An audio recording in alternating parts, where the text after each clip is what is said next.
On the night of January 14th, 1973, a grain truck went through the ice on Canler Creek, and nobody thought anyone could bring it back.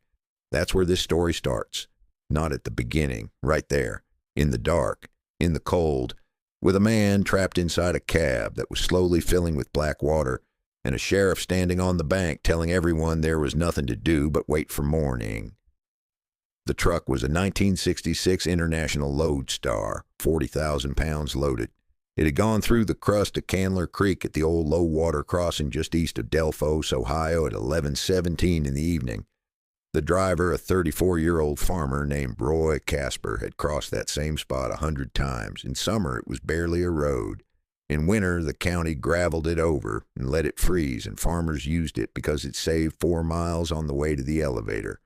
Roy had crossed it that morning. He crossed it again that night. This time the ice didn't hold. The truck broke through at the front axle first, then the cab. Then the whole front end went down into 3 feet of water and 4 feet of creek mud. The trailer stayed up, jackknifed at an angle, still on solid ground, but that didn't matter. The cab was in the water. Roy was in the cab. He got his window down. He got himself up onto the door frame, and he yelled until someone heard him from the county road. That's the only reason he was still alive when the first deputies arrived 20 minutes later. Let me tell you about the next 3 hours, because that's when everything that could be tried was tried, and everything that could fail did. The Allen County Sheriff's Department had 2 vehicles at the scene by midnight, a patrol truck and a 4-wheel drive that one of the deputies had driven over from Lima. Neither one was a wrecker. The nearest county wrecker was a 1969 Ford with a single-line hydraulic boom and about 12,000 pounds of pulling capacity. The deputy who drove it had been on the job for 7 months. He tried to hook to the trailer first, the logic being that the trailer was still on solid ground, and if you could pull it forward, maybe the whole rig would swing around and drag the cab out sideways. He ran a cable from the Ford's boom to the trailer's rear frame. He pulled. The trailer moved 3 feet, and the kingpin cracked, and the trailer came loose from the 5th wheel entirely. Now the truck was in 2 pieces. The trailer was free, and the cab was still in the water. Roy Casper was still on the door frame. The water hadn't risen since the first few minutes. The mud was holding the cab in place. He was cold, but he wasn't going under. A deputy had thrown him a blanket and a thermos of coffee, and Roy was sitting in the dark on the side of his own truck, wrapped in wool, drinking bad coffee, watching men try to figure out how to get him home. The next idea was to try and pull the cab directly. The deputy winched his line down to the creek bank, had 2 men wade out and hooked to the cab's front bumper and pulled. The Ford's boom groaned, the cable stretched, the mud didn't move, the bumper separated from the frame at both mounting points and came back to shore without the truck. By 1 a.m, the Ford was out of usable attachment points and ideas. That's when someone called Tidewater. Tidewater Recovery was out of Findlay. 45 miles north, they had a newer rig, a 1971 International with a 12-ton hydraulic boom and a crew that had done accident recovery on his 75 for 6 years. When the dispatcher described the situation, the Tidewater foreman said they'd be there in an hour. They arrived at 2:15. The foreman's name was Gary. He was 31 years old, and he walked the bank with a flashlight the way a man walks who expects to find a solution. He looked at the angle of the truck. He looked at the ice shelf at the edge of the crossing. He looked at the trailer sitting loose on the gravel. He looked at where the bumper had been. He stood there for a few minutes thinking, and then he said what he'd already decided on the drive down. The ground won't hold us close enough to get the angle we need. That was the problem. The bank of Canler Creek was soft, not frozen through, just crusted on the surface with a foot or more of unfrozen clay underneath. The county Ford had already churned up the bank approaching the crossing. Every heavy vehicle that got close enough to help was going to punch through and become a second problem. Gary walked back to his rig. He had a 200-foot cable on the drum. He measured the distance from solid ground back to where the truck's cab sat in the water. He needed to pull at something close to a straight line to have any realistic chance of moving that weight through that mud. The angle from solid ground to the cab gave him maybe 30 degrees off perpendicular. Not good. Not impossible, but not good. He tried anyway. He anchored to a telephone pole 60 feet back from the bank. He ran his cable out full length to the cab and had a man hooked to the frame rail on the driver's side. the strongest structural point he could reach. He engaged the hydraulic pump. The cable went tight. The drum whined. Gary pushed the control forward. The rig squatted on its rear suspension under the load. The telephone pole creaked. The cable hummed in the cold air like a bowstring. The truck didn't move. Gary backed the pressure off before the cable reached its limit. He walked back to the bank and looked at the truck again. Roy Casper looked back at him from the door frame. "Can you get me out?" Roy called. Gary didn't answer right away. "Working on it," he said finally. He walked back to his rig and got on the radio to Findlay. He described the angle, the mud depth, the ground conditions, the failed attachment points. The man on the other end of the radio was quiet for a moment and then said the thing that nobody standing on that bank wanted to hear. "Gary, if the ground won't hold you, I can't help you from here. You're going to need something bigger, and you're going to need it to reach from further back." Something bigger meant a rotator. The nearest rotator rig in 1973 was in Toledo, 3 hours away. It was 2:30 in the morning. Roy Casper had been on that door frame for over 3 hours. The temperature was 14 degrees Fahrenheit and dropping. Gary got back on the radio and started making calls. That's when the headlights appeared on the county road. Let me tell you about the truck, because the truck is the reason any of this is worth remembering. It came down the road from the west, moving slowly, not the slow of caution, the slow of weight, the kind of slow that tells you something about what's underneath the hood before you even see the rig. The headlights were set wide and high, the way old commercial trucks carried their lights, built for presence on dark roads before the age of halogen. The engine sound arrived before the lights did, a deep, uneven, idle cylinders firing with the authority of something large and old and not particularly concerned about the inconvenience of 2 in the morning. It pulled to the shoulder above the creek bank and stopped. The truck was a 1951 Holmes 485, built in Ernest Holmes Company in Chattanooga, Tennessee, and it looked every year of its age. The paint was a dark green that had gone gray in patches from 20 years of weather and road salt. The Holmes boom on the back was a fabricated steel A-frame, welded heavy, mounted to a subframe that ran the full length of the truck bed. The winch housing sat just forward of the boom base, a cast-iron drum case with a hand-painted number stenciled on the side in white. The drum carried 500 feet of chain, not cable. Chain. That distinction mattered more than anyone standing on that bank understood yet. The man who got out of the truck was named Elton Marsh. He was 68 years old, which in 1973 in Allen County, Ohio, meant he had been doing this work since before most of the deputies on scene had been born. He was not a tall man and not a heavy man, but he moved the way men move when they have done physical work long enough that the body finds its own economy. He wore a Carhartt coat that had been repaired at both elbows and a wool cap pulled down to his eyebrows. He carried a flashlight, but he didn't turn it on. He stood at the top of the bank and looked at the scene below him, the stuck truck, the churned-up bank, Gary's Tidewater rig with its cable still running out to the water, the county Ford sitting useless, the deputies with their flashlights, Roy Casper on the door frame, blanket around his shoulders, watching. Elton stood there for maybe 90 seconds, just looking, not asking questions, not walking the bank, just reading what he could see from where he was. Then he turned and walked back to his rig and started uncoiling chain. Gary from Tidewater saw him first. He walked over to where Elton was, working, and watched for a moment. "Who called you?" Gary asked. "Nobody," Elton said. "Heard it on the scanner." Gary looked at the Holmes 485. He was not a man who insulted other men's equipment to their faces, but he did the math. The 485 was what the industry called a medium-duty wrecker in 1951. By 1973 standards, it was a light-duty wrecker with sentimental value.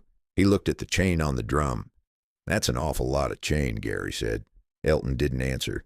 "You know that truck in the water goes about 40,000 pounds loaded?" Gary tried again. Elton looked up from the chain. "I know what a lodestar weighs." He went back to work. Gary stood there another moment. "My 12-ton hydraulic couldn't move it," he said. "I don't know what you think you're going to do with that." Elton set a length of chain on the ground and looked at Gary directly for the first time. "Your cable couldn't move it," Elton said. "That's not the same thing." He picked up the chain and walked toward the bank. Now let me pause here, because what Elton understood and Gary didn't is the reason this story gets told. In 1973, the recovery industry was in the middle of a transition. The old wreckers, the chain drive rigs, the Holmes machines with their mechanical winches and drum-wound chain, those were being replaced by hydraulic systems, faster, cleaner, easier to operate. You pushed a lever and the hydraulic pump engaged and the boom moved or the line pulled. Modern, efficient. But hydraulic systems had a characteristic that chain systems did not. They had limits that they enforced. A hydraulic pump builds pressure to a rated maximum and then it stops. The system protects itself. When the load exceeds what the hydraulic circuit can handle, the pressure relief valve opens and the pump bypasses, nothing breaks. The rig is safe. The job just doesn't get done. Chain systems were different. The Holmes 485's winch was driven by a power takeoff from the truck's transmission through a series of mechanical gears. The drum turned because the engine turned the drivetrain, and the drivetrain turned the gears, and the gears turned the drum. There was no hydraulic pressure to relieve. There was no electronic cutoff. There was no load limiter. If the engine kept running, the drum kept turning. The chain either held or it didn't. The truck either moved or the chain broke. There was nothing in between. What that meant in practical terms was this. The Holmes 485 would keep pulling long after a hydraulic rig would have given up. Not because it was stronger in raw numbers. Gary's Tidewater rig had more theoretical pulling capacity on paper, but theoretical capacity and actual performance in the field were two different things, and Elton Marsh had spent 30 years learning the difference. There was one other thing Elton understood that nobody else on that bank did. He wasn't going to pull from the bank. The sheriff watched Elton walk the chain down to the water's edge and keep walking. "Hold on," the sheriff said. He put a hand out. "You can't go out there. That ice won't hold a man." Elton looked at him. "I'm not walking on the ice." "Then what are you doing?" "Walking next to it." He waded into the creek. The water at the edges was 8 inches deep over a gravel shelf that ran along the south bank. Not ice, not mud, gravel. River gravel, packed for 100 years. Elton had been to Canler Creek 3 times before over his career, and he knew that shelf was there because he had stood on it twice before pulling vehicles from this same crossing. He walked along the gravel shelf in water up to his knees, dragging chain behind him until he was standing directly alongside the cab of Roy Casper's International. He looked up at Roy. "You doing all right?" "Cold," Roy said. "Little longer," Elton said. He worked the end of the chain under the water by feel, found the front axle housing, and wrapped the chain around the axle twice before hooking it back on itself with a grab hook the size of his fist. Not the bumper. Not the frame rail, the axle, the heaviest, most structurally integrated piece of iron on the front of that truck. Then he walked back along the gravel shelf to the bank, trailing chain, and climbed out of the water. His boots were soaked through, and it was 14 degrees. He did not acknowledge this in any way. He walked back to the Holmes 485 feeding chain as he went and took up the slack on the drum until the chain was running from the axle under the water, up the bank, across the ground and onto the winch housing, in a long, low, nearly straight line. Not 30 degrees off perpendicular the way Gary's cable had been, nearly straight, because Elton had gone to where the truck was instead of trying to reach it from safe ground. Gary saw the angle and was quiet for a moment. "You're going to pull straight back," Gary said. "Close enough," Elton said. "That's going to drag it straight into the bank." Elton looked at him. "What do you think I want it to do?" He climbed into the cab of the Holmes 485. The engine had been idling this whole time, running quietly the way old gasoline engines run when they've been maintained by someone who cares. Elton let it idle another minute, watching his mirrors, watching the chain on the ground. Roy Casper was off the door frame now. A deputy had helped him to the bank when Elton went into the water. He was standing wrapped in the blanket, watching the Holmes rig. Everyone was watching the Holmes rig. Elton engaged the power takeoff. The winch drum began to turn, slow, deliberate. The chain on the ground tightened one link at a time, each link straightening, loading, transferring force to the next. Not the snap of cable going taut. Something slower and more serious. A chain 500 feet long carrying load doesn't go tight all at once. It loads from the drum outward, link by link, and by the time the far end is fully loaded, The drum is already working. The chain came up off the ground as it tightened. It rose to about knee height and held there, humming with tension. The sheriff turned his flashlight on the chain instinctively. The light caught the steel links vibrating with the load. Nobody said anything. Elton kept the PTO engaged. The drum kept turning. There was nowhere for the energy to go but into the chain and through the chain to the axle and through the axle to 40,000 pounds of mud-locked International Lodestar sitting in 3 feet of black water. For 20 seconds, nothing visible happened. Then the ice at the edge of the bank cracked, not broke, cracked. A sound like a knuckle popping sharp in the cold air. The ice shelf at the crossing edge shifted half an inch toward the bank. The truck had moved. One of the deputies said something under his breath. No one caught the word. Elton stayed with the throttle. The chain vibration changed pitch, higher, tighter. The drum was working now, really working. The gears under load, the engine note dropping as it took the strain. Old gasoline engines under load dropped their idle note like a man grunting under weight. The Holmes dropped its note and dug in. The ice cracked again. A longer sound this time, and then the mud let go. It didn't happen all at once. Nothing about this happened all at once. But there was a moment, a single moment, when the mud's grip on the front axle released, and every person standing on that bank felt it before they saw it. The chain went slack half an inch, just half an inch. The drum took it up instantly, but for a fraction of a second. The load on the system dropped and the engine note rose, and then the chain went tight again, with the truck 2 inches closer to the bank than it had been. 2 inches. After 3 hours of nothing, 2 inches felt like a miracle. The ice at the edge fractured now, along a 3-foot line, the shelf breaking under the truck's movement, water washing up over the gravel. The truck was moving, not fast, not dramatically, moving the way things move when they have been truly stuck. Slowly, with great effort, with the sound of mud releasing its hold 1 inch at a time. Gary from Tidewater was standing at the edge of the bank. He didn't speak. He watched. The drum turned, the chain pulled, the truck came, 5 feet, 10 feet. The front axle emerging from the black water, mud-covered streaming water, rising onto the gravel shelf where Elton had stood. The ice shelf collapsing behind it as the weight shifted. The cab clearing the water line. The windshield coming up, brown water sheeting off the glass. 20 feet. The truck was on the gravel now. Still moving. Elton kept the drum turning, kept pulling, dragging the Lodestar fully up the bank until the front tires found the edge of the county road, and the truck stopped on solid ground. Elton disengaged the PTO. The drum stopped. The chain went slack. He sat in the cab for a moment, with the engine idling. Then he got out. Roy Casper was standing 10 feet away, wrapped in his blanket. He looked at his truck. He looked at Elton. He didn't say anything for a long moment. There wasn't a word that seemed adequate. Elton walked to the chain and began coiling it. The sheriff was the first official to speak. He walked over to where Elton was working and stood there.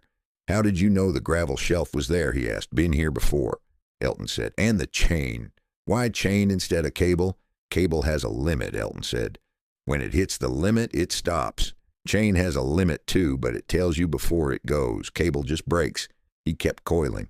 Chain stretches a little, creaks, gives you time to back off if you need to, and the drum keeps pulling right up to that point. Gary from Tidewater had walked over. He was quiet for a moment, watching Elton work. "That angle," Gary said, "going in the water to set the hook. That's what made the difference." Elton looked at him without any expression of vindication. "That's part of it. I couldn't have done that. My rig isn't set up for it. Different rigs for different work," Elton said. He said it without superiority. He said it the way a carpenter says a framing hammer isn't a finish hammer, as a fact, not a verdict. Gary nodded slowly. He looked at the Holmes 485 the way a man looks at something he misjudged. He didn't say he misjudged it. He didn't have to. Roy Casper's truck was totaled, the front axle damaged, the cab flooding, the frame stressed from the extraction. It was done. But Roy walked away from Canler Creek at 3:40 in the morning under his own power, which was the only thing that mattered. The sheriff filed a report. The report mentioned the Tidewater rig. It mentioned the county Ford. In a single paragraph near the end, it noted that the vehicle was ultimately recovered by a locally operated wrecker. No name, no description, just a locally operated wrecker. That was fine with Elton. He drove the Holmes 485 back to his yard on County Road 8 and parked it in the same spot it always sat and went inside and changed out of his frozen clothes and went to sleep. He was back in the yard by 7 in the morning. Let me tell you about the years that followed. Because this is where the story becomes something more than a single night on a frozen creek. Word moved through Allen County the way word always moved. At the elevator, at the diner on Main Street in Delphos, at the implement dealer, at the parts counter at Napa, people who had been at the scene told people who hadn't been. The story changed a little with each telling, the way local stories do. The truck got bigger, the water got deeper, the temperature got colder, but the central fact stayed the same. 2 modern rigs couldn't move that truck. The old Holmes could. The phone at Elton's yard started ringing differently. Not more often at first. Elton had always been busy enough, but differently. Men called who had never called before. Contractors who had always used Tidewater or one of the county seat shops. Farmers who had equipment and situations they didn't think a small yard could handle. State road crews who'd heard the story third hand and wanted to know if it was true. Elton took the calls. He didn't confirm or deny the story.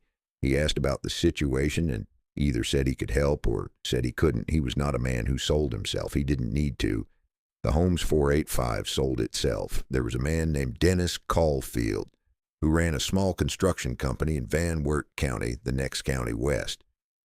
In the spring of 1974, Dennis had a bulldozer slide off a fill embankment into a wet drainage ditch during a road project. The ditch was 4 feet deep, and the dozer had gone in nose first, cab partially submerged, tracks in the air at an angle that made every recovery company he called shake their head. 3 companies came out and looked and left. The angle was wrong. The ground was too soft. The cost of a failed attempt might make it worse. Dennis had heard about Canler Creek. He called Elton on a Tuesday morning. He described the situation. Elton asked 2 questions. He asked how wide the ditch was, and he asked whether there was solid ground within 300 feet on both ends. Dennis said yes to both. Elton said he'd come look. He came the next morning. He walked the ditch. He walked the embankment. He stood for a while looking at the dozer from 3 different angles. Then he drove his truck around to the far end of the ditch where the solid ground was and asked Dennis to clear his crew back 50 feet. He ran chain, 420 feet of it, down the length of the ditch under the water at the bottom, hooked to the dozer's blade frame at a point Elton selected after feeling around under the water with his hands for 10 minutes. He pulled it out from the front, straight back along the axis of the ditch, using the ditch itself as a slide channel. The dozer came out in 8 minutes once the chain was set. Dennis Caulfield told that story for 20 years.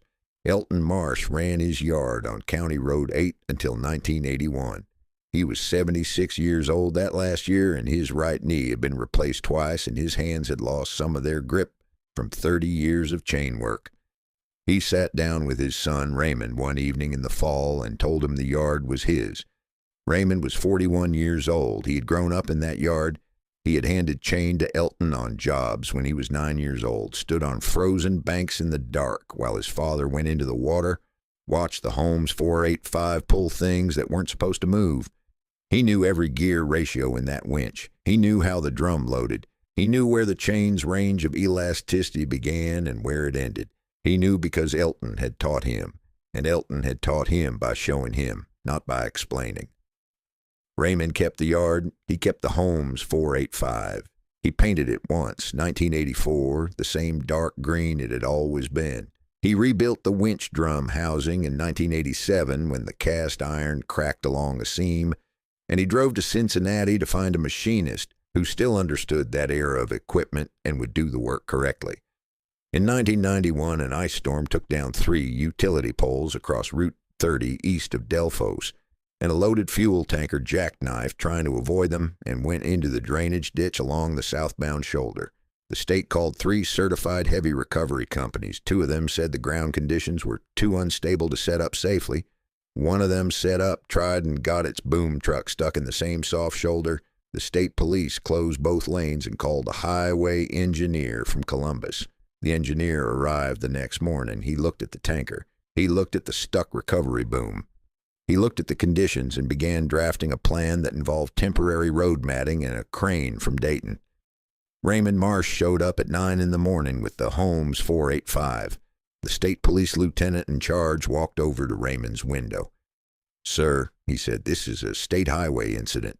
We have certified contractors on scene. You need to move your vehicle." Raymond looked at the tanker. He looked at the stuck boom truck. He looked at the lieutenant. "Who certified them?" Raymond said. Not unkindly, as a genuine question. The lieutenant didn't have an immediate answer. "My father pulled a lodestar out of Canler Creek with this truck in '73, Raymond said. "You can ask the Allen County Sheriff if you want a reference." He got out of the truck and walked toward the ditch with a flashlight. He had the tanker out by noon. The method was the same one Elton had used 18 years earlier. Not because Raymond was being sentimental, because it was correct. He read the situation the same way Elton had taught him to read situations. He found the solid ground. He found the attachment point that gave him the best angle. He ran chain instead of cable because chain behaved correctly under unpredictable load and cable did not. The highway engineer from Columbus stood and watched Raymond work with the expression of a man revising a calculation. Afterward, the engineer asked Raymond a question that Elton would have recognized. "Where did you learn to do that?" Raymond thought about how to answer. He looked at the Holmes 485 sitting on the shoulder with its chain coil back on the drum. "From that truck," he said, "and from my father, but mostly from that truck. The Holmes 485 is still in Allen County. Raymond's daughter, Carol, took over the yard in 2003 when Raymond's back finally gave out. She grew up in the same yard Raymond grew up in, handing chain to her father on jobs the way Raymond had handed chain to Elton. She has a newer wrecker for the daily work. She has a hydraulic unit that handles most of what comes through, but the Holmes 485 sits in the back of the yard under a steel roof. Raymond built for it in 1995. It gets started once a month. The chain on the drum has been replaced twice since 1973. The drum itself has not. People who know the yard know what the old green truck is. People who don't know it sometimes ask walking through what that antique is doing back there. Carol tells them it's not an antique. Antiques sit in museums. This one works. She's been called out twice in the last 10 years with the Holmes 485. Once for a grain bin that fell over onto a neighbor's equipment shed and couldn't be moved without risking the shed's collapse if you hit it from the wrong angle. Once for a river rescue in a spring flood, a pickup truck that went off a bridge approach and landed in soft river bottom in a way that 5 other rigs couldn't address. Both times the result was the same: chain, angle, patience, the drum turning, the thing that wouldn't move, moving. Elton Marsh died in 1989 at the age of 84. He had been retired 8 years by then, living in the same house he'd lived in since 1951, a quarter mile from the yard. He did not leave behind much that was written down, no manual, no philosophy. He was not a man who felt the need to explain himself, but Raymond kept one thing Elton had said, kept it the way you keep something that was handed to you carefully, knowing it was meant to last. They had been working a recovery together in 1979, Raymond already running most of the jobs by then, and there had been a moment where a cable from a competitor's rig snapped under load and hit the ground hard enough to scar the road surface. Everyone had stepped back. The load hadn't moved. The other company's operator was talking about getting a bigger cable, more capacity, more force. Elton had been watching from the shoulder. He turned to Raymond. "The problem with more," he said, "is that it makes you think the answer is always more." He looked at the stuck vehicle and the broken cable and the group of men trying to figure out what more they could throw at the problem. "Sometimes the answer is different," he said, "not more. Different. Raymond ran his yard for 22 years on that principle. Carol has run it for 20 more. The Holmes 485 is still in the back of the yard. The drum still turns. The chain still holds. And on the nights when the calls come in that nobody else knows how to handle, when the ground is soft and the angle is wrong and the modern equipment has hit its limits and backed off, Carol Marsh drives the old green truck to wherever the problem is. She doesn't hurry. She finds the solid ground. She reads the angle. She hooks the chain where it needs to be hooked, and she lets the drum do what it was built to do. Some rigs don't stop pulling when things get hard. That's the only reason they are still remembered.